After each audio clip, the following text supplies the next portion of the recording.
Good evening, it's 8 o'clock. The top headlines tonight. The Prime Minister's warning of a third wave says crowds without masks at hill stations and markets are a cause for concern as he addresses northeastern chief ministers where the positivity rate is high. Meanwhile, Uttarakhand cancels the covered Yatra after the Prime Minister's warning. Also, the government says the third wave forecast is not like a weather forecast, it will happen. Meanwhile, cases at a nearly 4-month low, the United Kingdom is higher than India in the last 24 hours. But India's vaccinations drop again. The Tamil Nadu Chief Minister meanwhile alleges vaccine discrimination as many states run out of stock. The Kerala Chief Minister also meets the Prime Minister, asks for more vaccines. Major changes in cabinet committees with new ministers included. Bhupinder Yadav, Smriti Irani and Sonowal are in a key cabinet political committee. Also, Jyotiraditya Scindia, Narayan Rane and Ashwini Vaishnav in the Committee for Economic Affairs and Investment Growth. Anurag Thakur in the Parliamentary Committee.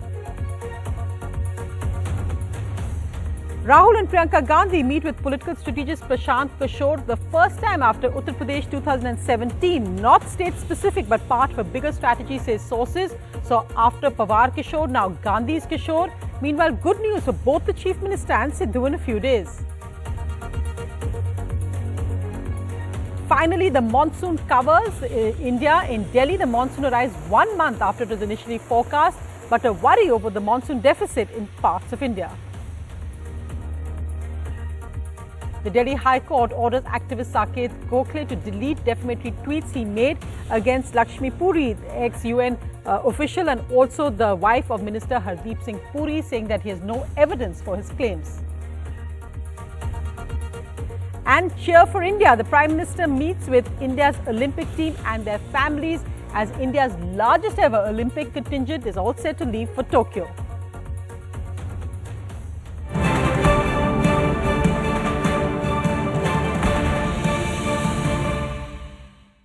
Good evening. Our lead story tonight. Well, the big worry about the third wave. Even the Prime Minister warned that it is we who will invite the third wave in, referring to these pictures. The crowds we're seeing in hill stations across the weekend in different parts of India, what the government is calling revenge tourism. But here's why the Prime Minister is warning that it is so worrying. Let's just look at why this rise, the reproduction factor, the R rate, has gone up in a simple 2 sentences. What does R rate mean? Well, the R, or reproduction rate of a virus, tells us how easily it spreads in the population. It is the average number of people onto whom an infected person will pass the virus. The higher the number, the more contagious it is. So with this rising R rate, is there a third wave warning? We are currently today in July in the fastest rise in the reproduction factor since mid-February, from a low of 0.72 to 0.95 in just 31 days. It was on the 14th of February when the R number was this high, 0.95, when cases on the way up, and it was on the 19th of February where the second wave began to take root and daily average cases started rising and ended up snapping a declining trend. Key difference since then, in mid-February, the average daily cases were around 12,000. Today, the average is 41,000, which is a big concern. The only silver lining is that average daily cases continue to decline since the second wave peak. So we need to watch out. This declining trend snaps and cases rise. That's the bottom line and the big worry. But the other good news is that positive cases in the last 24 hours are just over 31,443. That's down by 15.3%. But the government, the Prime Minister and health officials are all warning that the third wave is coming and it's only our own behavior that can control it.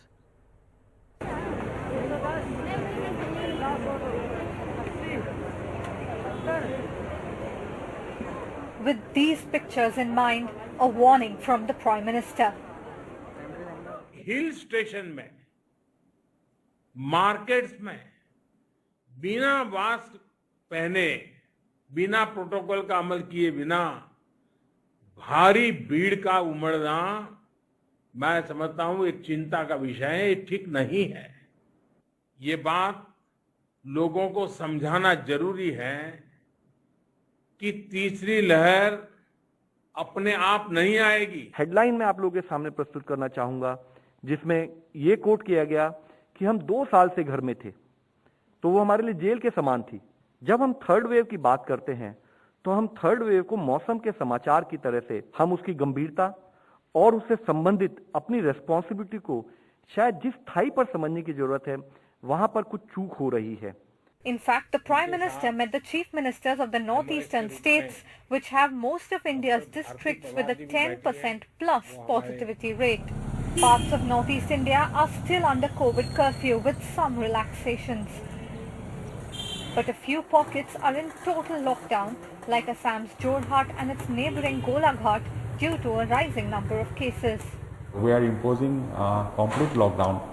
That means we are closing down the grocery shops, the vegetable vendors shops also. The Prime Minister will also virtually interact with Chief Ministers of Tamil Nadu, Andhra Pradesh, Karnataka, Kerala, Odisha and Maharashtra on 16th July at 11 a.m. to discuss the COVID situation in these states. These 6 states, along with Assam, contribute to 85% of the daily average cases. With Ratnadeep Chaudhary in Guwahati, in New Delhi, with camera person Manu Nair, this is Sukirti Dwivedi for NDTV. And just hours after the Prime Minister's warning, the Uttarakhand government has announced it will cancel the Cover Yatra this year. That's the annual Yatra of Shiv devotees. But this year, they said, and perhaps after also the warnings from the Kumbh Mela, which will seem to be a super spreader, that this year's Cover Yatra has been cancelled by the Uttarakhand government. And interestingly, globally cases are rising because of the Delta variant, and there have been more cases recorded in the United Kingdom and the United States than India in the last 24 hours. The United Kingdom is over 34,000 again because of the Delta variant. And remember, when you compare that to population, that's much, much higher than India. The US at 32,904 and India at just over 31,000. But on vaccinations, we are still lagging behind. The United Kingdom is 51.4% of its population vaccinated. That's why perhaps death rates and hospitalization is steady. The US at 47.6 and India still at 5.3. In fact, looking at India's latest vaccination figures, till about 7 o'clock this evening, almost 35 lakh vaccinations have been done, but average of daily doses continues to dip. The average doses are now 33 lakhs per day, as that bar graphic shows you. That's falling, whereas the required rate is 89 lakhs per day. And today, in states across India, government centres have actually shut down because they don't have enough vaccine supply.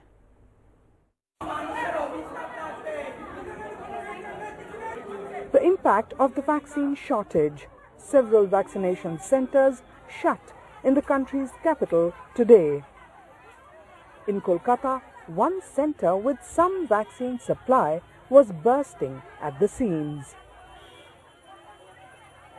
Delhi has completely run out of its stock of Covishield. It does have some stock of Covaxin left.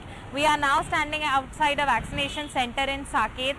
This is a Delhi government school that functions usually as a vaccination centre, but currently it is been shut because there are no doses here. Now that has forced people who are turning up, beneficiaries who wanted to get vaccinated over here, returning empty-handed. काम से छुट्टी लेकर आना पड़ता है, फिर return जाएं, daily की डेली छुट्टी देती नहीं कंपनी कोई, परेशानी तो है ही, क्या करें। कल मालविया डंगर भी गए थे, वहाँ भी बोला कल आना, वहाँ भी नहीं मिले। Vaccines, the only defense against the virus, are in such short supply. The jab for all adults by December is an empty boast by the centre. Congress's P. Chidambaram tweeted. Even BJP-friendly Orissa is going dry. It got 3 lakh doses Monday and could open only 97 vaccine centres today, say sources. Erratic supplies meant instead of 1.5 lakh jabs a day, Delhi gave 36,000 on Monday. तो vaccine की कमी है। Vaccine जैसे ही मिलेगा हम लगा देंगे। हमने पहले कहा कि हमारे पास कैपेबिलिटी है 3 लाख 4 लाख भी रोज लगा सकते हैं। खूब लगाने को तैयार है, मिल जाए तो हमें तो जब भी मिल रही है, आप देख रहे हैं बार-बार बंद करना पड़ रहा है।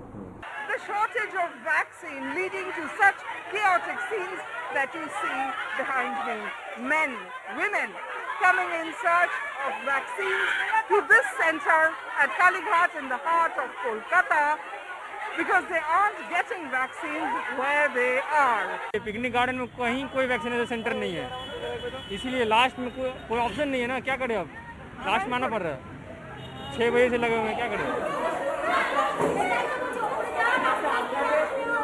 This centre got 400 doses today, others less.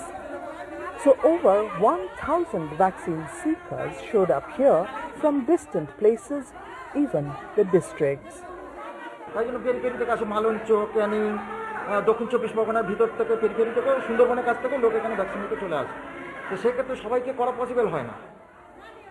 In most states, priority is giving the second dose to 45 plus, but the vaccine shortage is leaving younger vaccine seekers angry and vulnerable to the virus. With Sukriti Dwivedi, Monivita Banerjee, NDTV. And Tamil Nadu's Chief Minister M.K. Stalin has written to the Prime Minister saying there's an imbalance in vaccine allocation, claiming that Tamil Nadu has been given only 302 doses per 1,000 eligible citizens, comparing that to Gujarat and Karnataka, where he says they've got much more, 533 for Gujarat per 1,000 population, and in Karnataka also 496 doses per 1,000, and Rajasthan as well, he claims getting 446 versus Tamil Nadu's just over 300 doses. In other news, India's first case of COVID-19, a medical student who returned from Wuhan in China, has tested positive for COVID-19 again. She was first tested in January 2020, the first positive case in the country. Now she's tested again more than a year and a half later, but she hasn't been vaccinated, which is perhaps why the reinfection happened. The good news is she is asymptomatic and quarantining at home. Well, let's move to politics. Major changes in the cabinet committees, with the new ministers getting important cabinet committees, including major political appointments of Bhupender Yadav, election strategist, and Smriti Irani and Sarbanand Sonowal in the Political Affairs Committee. Also, Anurag Thakur in the Parliamentary Affairs Committee and Jyotiraditya Scindia in the Investment and Economic Growth Committees. Sanket analyzes the reasons behind this. So this was pretty much on expected lines, that after a cabinet reshuffle, there will be a reshuffle or a rejig as far as the cabinet committees are concerned. Largely because in a large quantity, you had many sitting ministers having to resign. So let's take a look at what is happening. There are many new entrants as far as cabinet's Political Affairs Committee is concerned. Smriti Irani, Bhupender Yadav and Sarbanand Sonowal are among the new entrants as far as this committee is concerned. They were not there earlier. Now, this has been possible or made possible because on the Cabinet Committee on Political Affairs, Mr. Ravi Shankar Prasad and Dr. Harshvardhan were there. Now, of course, since they are not in the cabinet, that's why they are not in a cabinet committee as well. So this was on expected lines. So there was a vacancy and certain people were elevated. Now, there are many other cabinet committees also. For instance, the Parliamentary Affairs. In the Cabinet Committee on Parliamentary Affairs, you've got Virendra Kumar, Arjun Munda, Kiren Rijiju, as well as Anurag Thakur, who have been elevated. Again, in this same committee, Mr. Ravi Shankar Prasad and Prakash Javadekar were there. So it's their absence which has led to an elevation of many new ministers in this particular standing committee. Now, let's quickly tell you the significance of this rejig. There is a great amount of significance also attached with certain names who have been given preference in the various cabinet committees. Let's first talk about the big elevation of Sarbanand Sonowal upon his return to the cabinet. Now, if you recall, Sarbanand Sonowal was a prominent figure. He in fact sacrificed his position as the Chief Minister for Himanta Biswa Sarma, so that elevation was given to him not just in the cabinet but also in the cabinet committees. Smriti Irani is part of a political committee which is just ahead of the UP elections. She defeated Rahul Gandhi from Amethi. So this elevation is very, very significant. Then Bhupender Yadav, remember, he's a troubleshooter for the party, the organization's man, and his expertise in troubleshooting could be used in the arena of political affairs as well. So that's why he finds a mention there. And last but not the least, big expectations from Anurag Thakur, who has received a huge elevation and has also been made in charge of crucial ministries like Sports and Ministry of Information Broadcasting. He's also found a prominent place as far as the Parliamentary Affairs Committee is concerned. So important rejig and realignment as far as Modi's men and women are concerned. So they get a prominent position in parliamentary committees as well. Thanks so much, Sanket. But let's go across now to Vasu, who's actually tracking what's happening on the Congress front. And Vasu, well, old friend and political strategist Prashant Kishore is back meeting the Gandhis after the 2017 UP elections. What's that about? Well, Sonia, the information on that meeting is still coming in, but a few things are fairly clear. Number one, it's pretty clear that this meeting between Prashant Kishore Rahul Gandhi and Priyanka Gandhi Vadra was not about Punjab.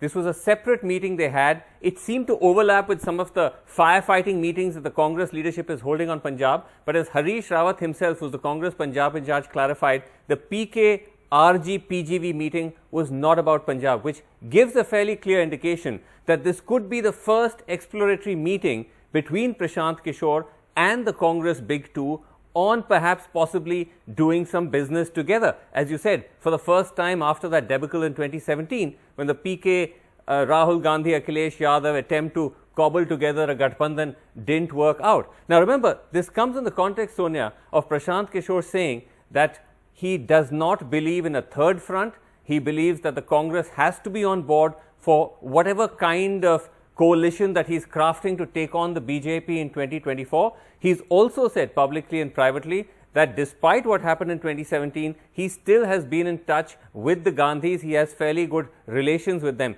So if you put all those things together, it does seem that this could be an exploratory initial meeting, and whether that will now lead to Prashant Kishore coming on board Team Congress for 2024, those are all big questions. But this does certainly give you the first hint that perhaps something like that might be on the way.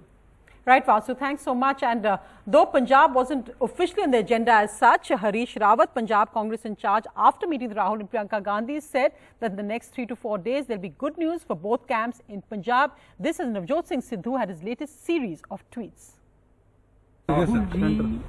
एक national उनसे लोग कई तरीके के लोग मिलते हैं भाई कैमरा और अपनी बात करते हैं, वो भी कई अलग अलग लोगों से भी इनपुट लेते होंगे।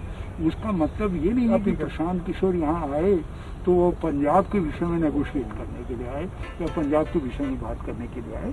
पंजाब के विषय में जो भी बात करेगा लीडरशिप से, वो एक हरीश रावत नाम का व्यक्ति करेगा, जिसमें as general secretary.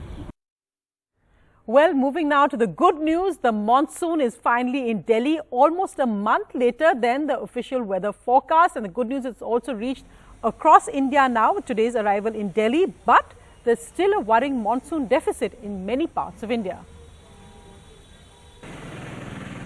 Finally, it arrived early in the morning after a parched Delhi waited an entire extra month, missing multiple dates forecast by the Met Department.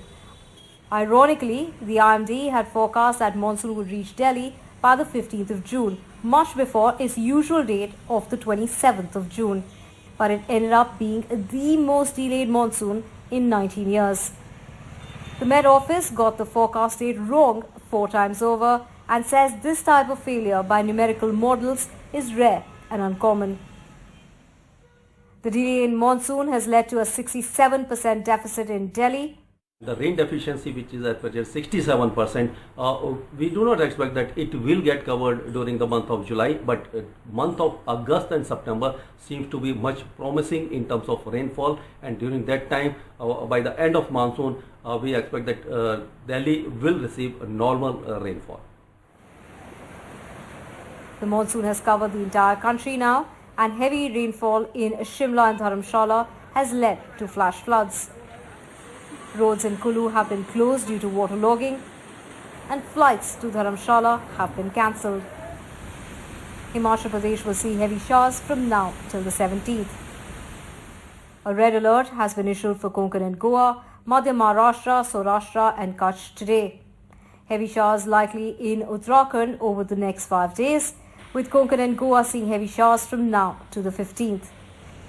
With heavy rain in East Rajasthan and East Uttar Pradesh through the week. The monsoon season so far is 6% deficit in the country, with a 15% shortage in North India, where the season has just begun for most parts. This is Divya Vadva for NDTV. Delete defamatory or scandalous tweets. The Delhi High Court today directed activist Saket Gokhale, because this was after he tweeted against Lakshmi Puri, an ex-senior UN official and the wife of Union Minister Hardeep Singh Puri, making allegations about a Geneva flat owned by her and her husband. In an interim order, Justice C. Harishankar also said that if Mr. Gokhale fails to comply with the directions within 24 hours of the order, Twitter will have to take down the tweets.